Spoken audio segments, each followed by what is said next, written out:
سلام دوستای عزیز، بازم خوش آمدین به یکی از ویدیوهای جدید ما که مربوط میشه به چگونه میتوانیم رمز و پاسورد وای فای هایی که قبلا بهش وصل بودیم را میتونیم دوباره بازیابی کنیم.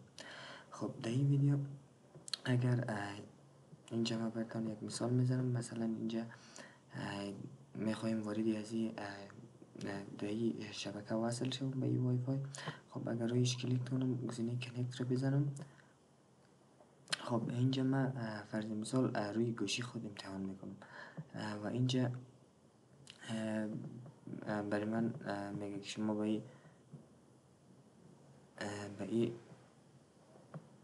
دستگاه وصل شده نمیتونید. ما باید به اینجا چیکار کنیم تا رمز ای را دوباره بازیابی کنیم و بعد تلاش کنیم که آیا میشه یا نه. خب گزینه کلوز رو میزنیم و در این قسمت روی منوی سرچ خود آمده و گزینه کامنت پرامپت و اگر این گزینه را در لیست جستجویتان نبود، شما میتونین از اینجا سرچ کنین این گزینه را پیدا کنین. روی از این گزینه کلیک راست میگیرین و گزینه رن از ادمنستریتور ای را انتخاب میکنین. اینجا هم لپتاپتان اجازه میدین تا به این صفحه وارد شد. در این قسمت دوستان شما در این قسمت باید تایپ بکنین نت فاصله لن فاصله شو فاصله پروفایل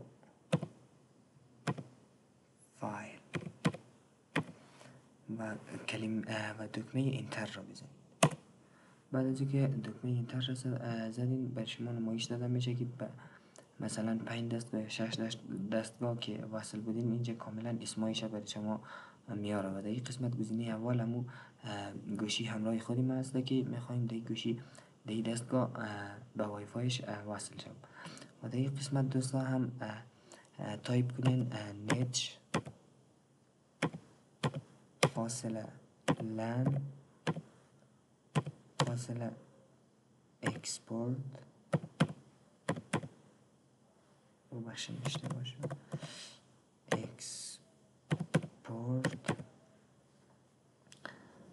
پروفایل فاصله پروفایل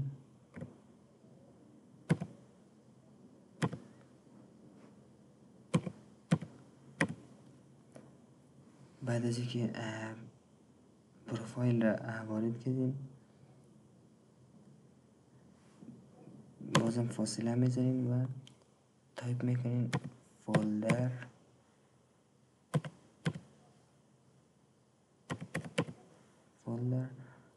بعد از هم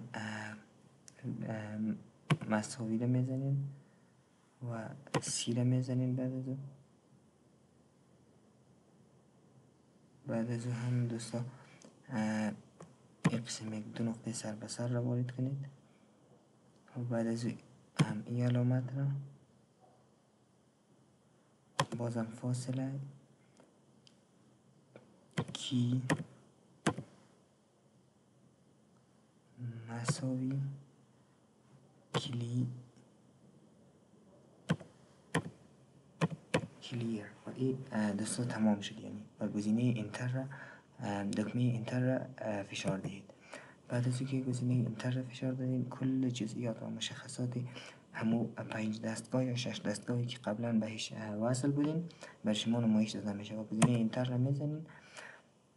گزینه اینتر را که زدین، از اینجا از این قسمت دوستا بیرون میشین و روی دیسپیسی خود میایین.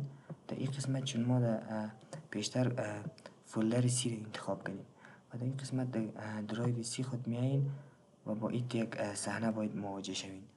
و در این قسمت کجا شد؟ این وای فای گالاکسی ادایس. اینجا شما دوستا در این قسمت جزئیاتی مشخصات گالاکسی ادایس برای ما پیدا کرده. روی از این کلیک راست بگیرین و با اپ نوتپد وارد شوید.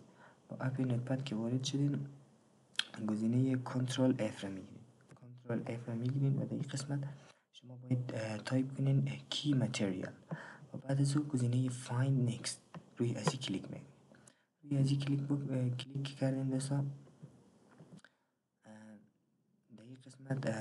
در این قسمت یک خط آبی بالای گزینه کی متریال کشیده میشه که بعد از او همو رمز پاسورد ما برای ما نمایش داده میشه.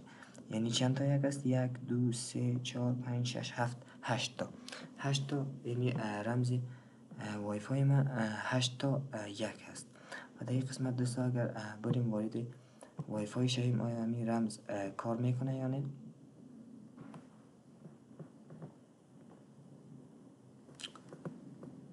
در این قسمت دوستا من گزینه کنکت رو میزنم.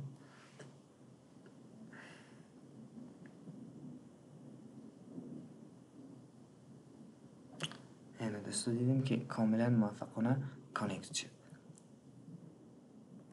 نه خیر، هنوز کانکت نشده، هنوز از ما رمز نخواسته.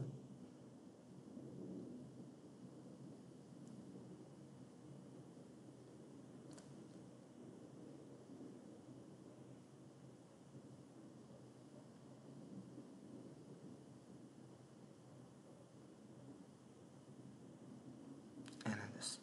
خب در این قسمت ما باید همون 8 تا عدد یک رو وارد کنیم که آیا این کار میته یا نه. 1 2 3 4 5 6 7 8. گزینه نکست رو میزنیم.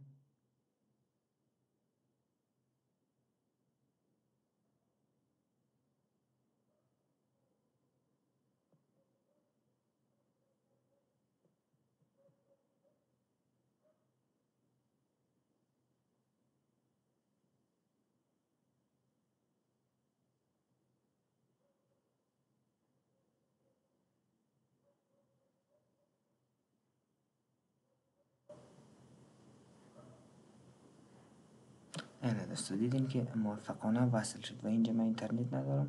خب اینجا آمده که نو اینترنت. خب دوستو به همین سادگی شما میتونین که رمز وای فای هایی را که قبلا شما با او دستگاه وصل بودین با لپتاپتان راحت به همین شکل به دست بیارین. البته در این قسمت دوستان متوجه باشین فقط همون دستگاه هایی را که قبلا وصل بودین شما میتونین رمزهایش به دست بیارین. دوستان اگر ویدیو مفید بود لطفا سابسکرایب، کامنت و لایک یادتان نره دوست.